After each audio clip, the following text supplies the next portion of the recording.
I always thought God was in my life, but you know, as far as hearing his voice or knowing that there was a purpose in life, I mean, I really didn't go that far. 4 years ago, I almost died.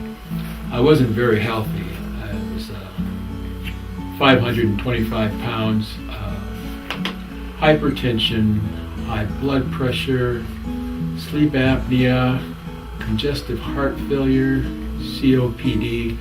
My blood oxygen level was like 73%. I mean, I was out of shape and I was in terrible condition and I was sick. I felt like I was being sat upon or something was trying to keep me from leaving the house. And I looked at my wife at one point and I said, you know what, I just can't do this. I can't do this. I'm not up to it. She says to me, do you want to go to the hospital? And I remember about 5 minutes after I went on oxygen, I went out, I passed out. And I remember thinking to myself, oh my gosh, I'm in really, really bad shape. And I remember thinking that I might not make it. One thing that struck me was that I had this weight problem all my life, and it just stalked me my entire life, and it won.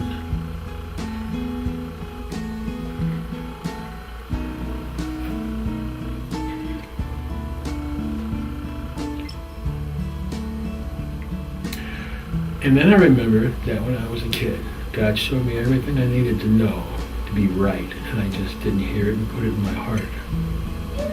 And I was filled with a great sense of sorrow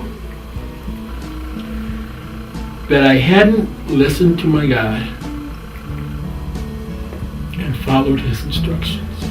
I begged God before it passed, just don't let death find me this night. And he reached out his hands and he protected me and he brought me through. As far as support network, people who were around me, there's no end. When I came home from the hospital, my wife went to the house and just threw all the bad food out. I take it seriously. I'm on a restricted diet. I had gastric bypass surgery. And the funny thing was, the suggestion for that came from my sister, who is not like a real church-going girl, but you know, God speaks to you through different people. And that was my Father in heaven talking to me. You know, as Americans and as Christians, we celebrate with food. We use food like some people use drugs and alcohol. And I had to come to grips with that. And the new replacement for food in my life is Kung Fu. It's wonderful, and it sounds strange. It's like, for me, like having communion with God.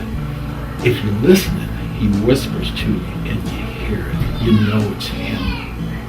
Ever since that night in the hospital when he talks to me, I can hear him. It's different now. It's like with God in my life, actively, it's like having a fire inside. All I can do is try to be an example of what he's done in my life,